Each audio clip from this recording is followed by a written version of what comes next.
کر ٹھکرا دیے گئے ہو. نہیں بھائی، قرآن کہتا ہے لعلکم تتقون. اگر یہ صفت تقوی اندر نہیں آئی کوئی روزے نہیں قبول. نبی علیہ السلام کا ارشاد والا شان سنایا تھا رب صائم لیس له من صیامہ الا الجوع ورب قائم لیس له من قیامہ الا السحر او کما قال علیہ الصلاۃ والسلام. بہت سے روزہ دار ایسے ہیں کہ بھوکا پیاسا رہنے کے سوا روزے کے ثمرات کچھ نہیں حاصل ہوتے. بہت سے شب بیدار ایسے ہیں رات بھر بیدار رہنے کی مشقت اٹھانے کے سوا کچھ نہیں ہے. یہ تو جب خود اپنے آپ کو بدلنا چاہیں گے تب ہوگا. یہ نہیں ہے کہ باغباں بھی خوش رہے راضی رہے صیاد بھی، دو رنگی اللہ کو پسند نہیں ہے بھائی. ہاں یہ اللہ کو پسند ہے کہ شیطان کو بھی راضی کرو اور الرحمن کو. یہ نہیں ہوتا، یہ نہیں. وہ تو ہو جائے گا راضی شیطان تمہاری حرکتوں پر اللہ راضی نہیں ہوگا. تو اپنی خیریت اللہ کو راضی کرنے میں ہے یا اس کے دشمن کو؟ ہمارا بھی انہ لکم عدو مبین قرآن ہے، عروض آفرینش ہی سے تمہارا کٹڑ دشمن ہے. اللہ کہہ رہا، اللہ سے سچی بات اور کس کی ہوگی؟ اب آپ کی مرضی ہے اپنے دشمن کو راضی کر لو، آپ کی مرضی ہے اپنے محبوب حقیقی کو راضی کر لو. آپ پر ڈیپینڈ کرتا ہے بھائی. تو تقویٰ یہ بھائی بہت وسیع سمندر ہے، یہ مضمون تو کبھی ختم ہونے کا نہیں. آج جو میں نے سورۃ القدر پڑھی ہے، ٹائم کی نہ جو پیچھے اجے ہے بھائی، اجے ہے نا تھوڑے جنہ دی وجہ نال دنیا بچی ہے. اجے ہیں. نبی علیہ السلام فرماتے ہیں حل ترزقون وتنصرون الا بدعفائکم، ایک روایت میں الا بدعاء ضعفائکم او کما قال رسول اللہ صلی اللہ علیہ وسلم. کس قابل ہو تم کہ اللہ تمہیں رزق دے؟ کیا سوارا تم نے اللہ کا کہ وہ تمہیں مدد فراہم کرے، تمہاری مدد کرے؟ تمہارے اندر ایسی خوبیاں نہیں ہیں. ہاں معاشرے میں کچھ ضعیف الحال ایسے ہوتے ہیں جن کے صدقے میں اللہ سب کو پالتا ہے اور سب کو دیتا ہے. ہوتے تھوڑے سے ہیں وہ خال خال، سارے نہیں ہوتے، لیکن اللہ چاہتا ہے سارے ہو. جیسے صحابہ تابعین تبع تابعین کے ازمنہ میں سارے ہی تھے. وہ صالح تمدن جو 23 سالہ محنت شاقہ کے بعد وجود میں آیا، رب العالمین چاہتا ہے میرے بندے ایسے ہی ہوں. شریعت مطہرہ میں یہ ہے، اگر آپ کسی مسلمان کے بارے میں کہیں جی ماشاءاللہ وہ تو بڑے نیک آدمی ہیں، وہ بڑے پارسا ہیں، وہ تو شب بیدار ہیں، وہ تو روزانہ اتنے پارے قرآن پڑھتے ہیں، ٹھیک ہے، اسلامی قانون حرکت میں نہیں آئے گا. کیوں کہ مسلمان ہوتا ہی ایسا ہے، شریف ہو، بھلا مانس ہو، دیانت دار ہو، متقی ہو ایسے. لیکن آپ ذرا سا لفظ بولیں یہ فلاں صاحب تو بڑے بدمعاش ہیں، اسلامی قانون فوراً گرفت کرے. تم نے ایک مسلمان کو بدمعاش کہا، دلیل لاؤ، ثبوت پیش کرو کہ وہ بدمعاش ہے. اگر آپ ثبوت پیش نہیں کر سکتے، قرآن کہتا ہے 80 کوڑے کھاؤ، حد قذف لگے گی۔ اللہ تو چاہتا ہے سارے ہی متقیوں پر لعلکم تتقون، ایسے ہو جاؤ۔ اور میں نے سورۃ القدر پڑھی ہے آج مقدمہ میں، انا انزلناہ فی لیلۃ القدر، لیلہ، لیالی نہیں فرمایا، لیلہ، ایک رات۔ ہم نے اس کلام پاک کو ایک انتہائی قدر و منزلت والی رات میں نازل کیا ہے۔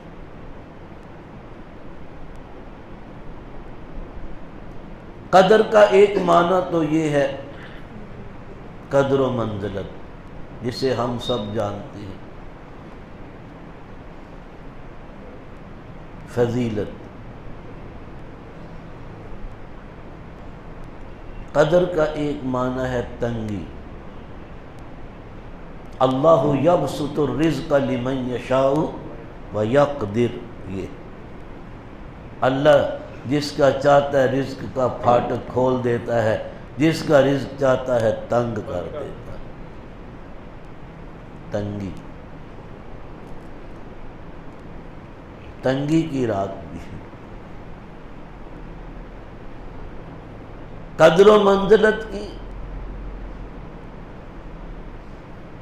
کہ یہ بڑی فضیلت والی ہے، ایک رات کا شب بیدار رب العالمین کے حضور میں حاضر ہو کر عبادت و ریاضت میں مشغول رہا تو 1000 مہینوں کی بے ریا عبادات سے بڑھ کر، کتنا بڑھ کر ہے یہ نہیں بتلایا، خیر من 1000 شہر فرمایا، کتنا وہ نہیں بتلایا۔ وہ ہر ایک کے اپنے اخلاص پر مبنی ہے، کتنا مخلص ہے، وہ ہر کا اخلاص اپنا اپنا، جتنا اخلاص میں بڑھتا گیا اتنا اس کا عمل کا وزن بھی بڑھتا گیا، کیونکہ عمل تولے جاتے ہیں، اس میں وزن آتا ہے اخلاص کی وجہ سے۔ منافق بھی نماز پڑھتے تھے آپ کے پیچھے صلی اللہ علیہ وسلم، صحابہ بھی پڑھتے تھے، جتنے ٹائم میں صحابی نے پڑھی رضی اللہ عنہ اتنے ہی ٹائم میں منافق نے پڑھی، اس نے بھی اتنی رکعتیں، اس نے بھی اتنی ہی رکعتیں، لیکن کیا منافق کی نماز ہوئی؟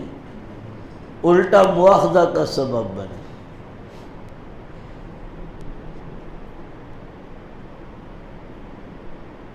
میری رہائشی جائیداد یعنی ذاتی، جو کہ 3 سال قبل فروخت کرنے کا کر کے کاروباری جگہ خرید کی، جی برابر مالیت، جس کی وجہ فیملی کے بچوں کو کاروبار کی فراہمی، اس کی تعمیر موجودہ کاروبار کی قیمتوں سے لگ رہی ہے۔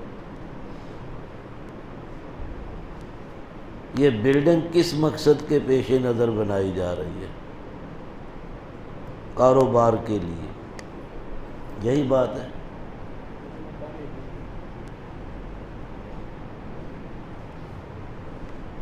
بھائی اگر یہ بلڈنگ کرائے پر دینے کی نیت ہے تو پھر اس بلڈنگ کی آمدنی پر زکوٰۃ ہوگی، اگر بلڈنگ کو آگے فروخت کرنے کی نیت ہے تو اس کی کل مالیت پر زکوٰۃ ہوگی۔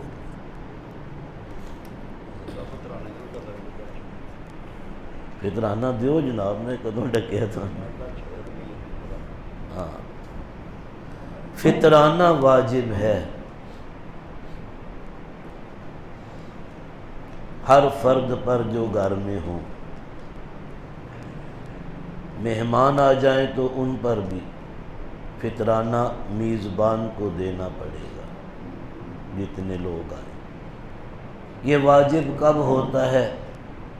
عید کے دن جو فجر کا وقت داخل ہوتا ہے اس وقت یہ واجب ہوتا ہے۔ عید الفطر جب فجر کا وقت داخل ہوتا ہے، پو پھٹتی ہے، تو یہ واجب ہوتا ہے۔ لیکن آپ ضرورت کے پیش نظر، غرباء کی ضروریات کے پیش نظر رمضان شریف میں دے سکتے ہیں۔ ہاں، اس وقت اس کو دیتے ہیں تو پھر وہ کی کرے گا؟ آپ اسے کہیں گی عید کے دن آنا، بیمار وہ اب ہے، دوا دارو کی ضرورت اب ہے، تو پھر وہی معاملہ ہوا، کون جیتا ہے تیری زلف کے سر ہونے تک۔ ہاں، زکوٰۃ کا بھی یہی معاملہ ہے۔ آپ حساب کرتے ہیں رمضان المبارک میں، مثلا ہر سال رمضان المبارک میں آپ حساب کر کے اپنے کل مال پر زکوٰۃ دیتے ہیں، لیکن ابھی آپ نے زکوٰۃ دی، رمضان کے کچھ عرصے بعد کوئی ضرورت مند آ گیا، آپ جانتے بھی ہیں اس کو، اس کی حاجت کو بھی جانتے ہیں، واقعی اس کی ضرورت، تو آپ اس کو زکوٰۃ میں سے دے دو، لکھ لو، جو جو حاجت مند آوے اسے دو، اور وہ لکھ لو، آئندہ برس جب آپ حساب کریں گے تو اتنی رقم مائنس کر دینا اس میں سے، وہ آپ کی ادا ہو گئی۔ ہاں جی، آپ کہیں اگلے سال روزوں میں ہونے چاہے نونج بیچارہ آگے پہنچ گیا، آپ نے اجرہ ہمدردی، کوئی مستقل پیشہ ور گداگروں کا ٹولہ پیدا کرنے کے لیے نصاب نہیں رکھا، یہ حاجت مند کی سد حاجت کے لیے ہے۔ ہاں، یہ اس کی ضرورت کو پورا کیا جاتا ہے اور اس کی امداد کی جاتی ہے کہ یہ اپنے پیروں پہ کھڑا ہو اور یہ خود زکوٰۃ دینے والا بنے۔ یہ جو پیشہ ور گداگر آتے ہیں مانگنے کے لیے، ان کو نہیں دینا چاہیے۔ ہاں، یہ مستحق بھی نہیں ہوتے، یاد رکھنا۔ آپ اپنے قریبی عزیزوں میں دیکھیں، ان میں جو استحقاق وہ نہیں کہے گا سفید پوشی کا بھرم رکھتے ہوئے، وہ نہیں کہے گا۔ آپ ڈھونڈو، آپ خود، اور کسی بہانے سے دے دو، نیت زکوٰۃ کی کر کے، اسے نہیں بتانا، کیونکہ مسلمان کی عزت نفس کی حفاظت بھی ضروری ہے۔ ایک بندہ کہتا میں نہیں لینا، تلاش کر لے، کہنا میں نہیں، تو آپ اس کو زکوٰۃ نہ کہو۔ میں یہی تو کہہ رہا ہوں کہ اس پر ظاہر نہ کرو کہ یہ زکوٰۃ ہے، دل میں نیت کی ہے، وہ ادا ہو گئی۔ میرے آقا صلی اللہ علیہ وسلم فرماتے ہیں، قریبی عزیز کو دینا 2 گنا اجر ہے، صلہ رحمی کا بھی اور زکوٰۃ کی ادائیگی کا بھی، ڈبل اجر ہے۔ او کما قال رسول اللہ صلی اللہ علیہ وسلم۔ تو فطرانہ کب واجب ہوتا ہے؟ عید الفطر صبح طلوع فجر کے وقت، اور نماز عید کی ادائیگی سے پہلے پہلے دیا تو فطرانہ ہے، بعد میں دیا تو صدقہ ہے، اب وہ فطرانہ نہیں۔ یہ صدقہ فطر ہر گھر کے فرد کی، چھوٹا ہو بڑا ہو، اس کی جانب سے۔ پھر لوگ پوچھتے ہیں جی کتنا ہے، تو ہم ان سے پوچھتے ہیں جی آپ کا سوشل سٹیٹس کیا ہے، تو بھائی کنی ویلیو دا بندہ ہے۔ ایک آدمی غریب آدمی ہے، وہ کتنی قیمت کا اپروکسیمیٹلی کھانا کھاتا ہے، ایک مالدار کتنی قیمت کا کھاتا ہے۔ حدیث پاک میں تو زبیب،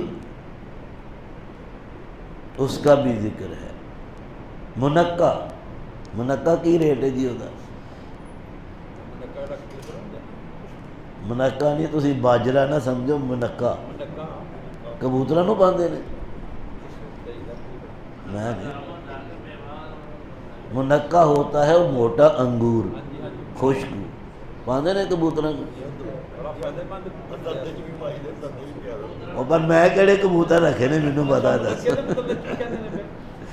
منکا وہ بھی اسی طرح ٹوپا اسی طرح جو وہ بھی کیونکہ عرب میں سب سے کم قیمت کی چیز جو ہوتے تھے گندم بہت مہنگی ہوتی تھی ہوں تو الٹ ہو گیا صاحب ہوں جو مہنگے نے کنک سستی پھر کشمش سونگی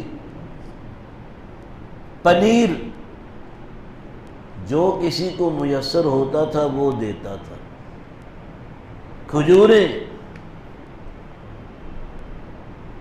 2.25 سیر 2 سیر 2.25 سیر یہاں تک کہ 2.5 سیر تک ٹوپے ہوتے تھے ہاں جی سا وہ کس ملک میں کون سا ٹوپا استعمال ہوتا تھا انہی کے ہاں کا وہ آپ یوں جانے کہ 2 سیر کر لیں موٹا موٹا نہ بہتا کاٹ نہ بہتا ود 2 سیر یا 2 کلو گرام یوں سمجھے 2 کلو گرام کم سے کم قیمت گندم کتنے کی ہے کتنے دیے 2 ہاں جی 2 کلو جی کیلکولیٹ کرو تو انہوں کیلکولیٹر کا تو بنایا